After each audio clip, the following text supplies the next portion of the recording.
मुझे अमर होना होगा, अमर होना होगा, अमर होना होगा।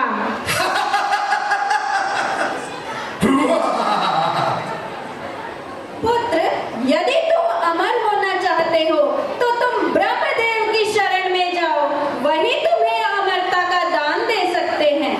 माँ, मैं ब्रह्मदेव की तपस्या के लिए जा रहा हूँ। ओम ब्रह्मणे नमः। इस प्रकार पोलत ने 12 वर्ष तक तपस्या की। उसके बाद एक दिन ब्रह्मदेव प्रकट हुए। उठो पोलत, मैं तुम्हारी भक्ति से प्रसन्न हूँ। मांगो, क्या मांगना चाहते हो? मनचाहा वरदान मांगो। ब्रह्मदेव को पोलत का प्रणाम। हे ब्रह्मदेव, मैं इस धरती, नभ, जल, पताल पर राज करना चाहता हूँ। इसके लिए आप मुझे अमरता का वरदान दीजिए। पोलत, यह सृष्टि के नियमों के विरुद्ध है। ऐसा वरदान सृष्टि में किसी को भी प्राप्त नहीं हो सकता। परंतु मैं तुम्हें एक छत्र जीवित रहने का वरदान दे सकता हूँ, क्योंकि मैं तुम्हारी भक्ति से प्रसन्न हूँ। इसलिए मैं तुम्हें चिरकाल तक इस धरती, नभ, जल, पताल पर एक छत्र राज करने का वरदान देता हूँ और तुम्हें आगाह करता हूँ कि तुम्हारा अंत केवल मनुष्य के हाथों ही होगा। तथास्तु। जो आज्ञा ब्रह्मदेव, मुझे मंजूर है। माँ, माँ, माँ, मुझे ब्रह्मदेव ने सारी सृष्टि का एक छत्र राज करने का वरदान दे दिया है। मैं सारी सृष्टि पर राज करूंगा, राज करूंगा। हाँ बेटा पोलत, परंतु सावधान, उन्होंने तुम्हारा अंत भी मनुष्य के हाथों ही बताया है। अब क्या होगा? माँ, तुम चिंता मत करो। मैं इस धरती पर रहने वाले हर मनुष्य को अपना दास बना लूंगा और उसको अपने ऊपर निर्भर कर दूंगा। जब हर कोई मेरा दास बन जाएगा, फिर केवल मेरा राज होगा, मेरा राज होगा।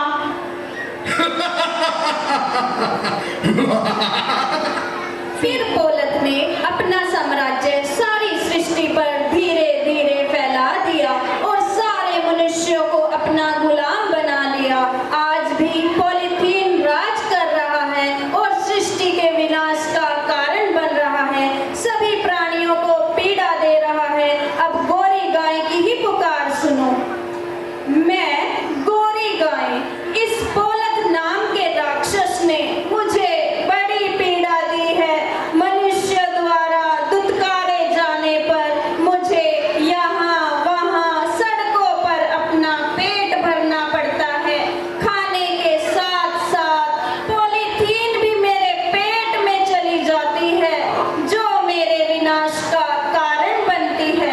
हे मनुष्य, कोई तो मेरी पुकार सुनो, मेरी मदद करो, मदद करो, मदद करो, मदद करो, मदद करो। ऐसा देखा गया है कि कई गायों की मृत्यु का कारण यह पॉलीथीन ही है। मधुरिमा मछली की कहानी भी ऐसी ही दुख भरी है। मैं मधुरिमा मछली हूँ। मनुष्य नदियों, तालाबों और नालों में पॉलीथीन बहा देते हैं, जो कि अंत में पानी में रहकर पानी को प्रदूषित करता है। मेरे जैसे प्राणियों की मौत का कारण भी यह पॉलीथीन ही है। सही कहा मधुरिमा।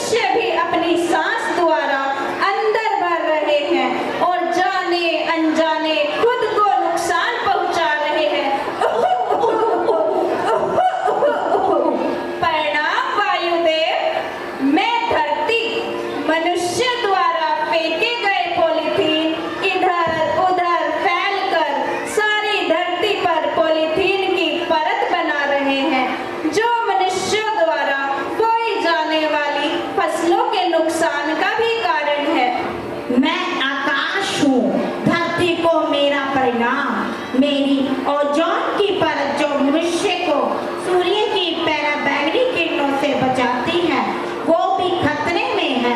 पॉलिथीन के उपयोग के बढ़ने से इसे बहुत नुकसान हो रहा है। जब पॉलिथीन का निर्माण होता है तो उससे ओजोन की परत प्रभावित हो रही है जिसने सभी मनुष्य के जीवन पर गहरा असर डाला है। हम क्या करें, क्या करें, क्या करें? नारायण नारायण नारायण। अरे आप सभी को चिंतित होने की आवश्यकता नहीं है। नारायण नारायण। हम सभी ब्रह्मदेव की शरण में चलते हैं। यह सृष्टि उन्होंने ही रची है और पौलत को वरदान भी उन्होंने ही दिया था। वो अवश्य हल निकालेंगे। नारायण नारायण नारायण। नारद जी के साथ सभी ब्रह्मदेव की शरण में जाते हुए ब्रह्मदेव को नारद का परिणाम कल्याण भव, कल्याण भव। बोलो वत्स, आप सभी इस तरह चिंतित प्रतीत हो रहे हो। प्रभु, सृष्टि पौलत के कारण संकट में है। आपके वरदान का पौलत गलत प्रयोग कर रहे हैं, सृष्टि का विनाश करने पर तुले हैं। हाँ हाँ प्रभु, हमें बचाइए, हाँ प्रभु, हमें बचाइए। उसका आतंक कम करने का उपाय केवल भगवान विष्णु ही बता सकते हैं। चलो सभी उनकी शरण में चलते हैं। त्राहि मां, त्राहि मां, त्राहि मां। रक्षा करो प्रभु, रक्षा करो, हमारी रक्षा करो। नारायण नारायण। बोलो वत्स, कैसे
अपने साथ हमेशा कपड़े व जूट का बैग रखेंगे। जब भी हमें समय मिलेगा हम औरों को भी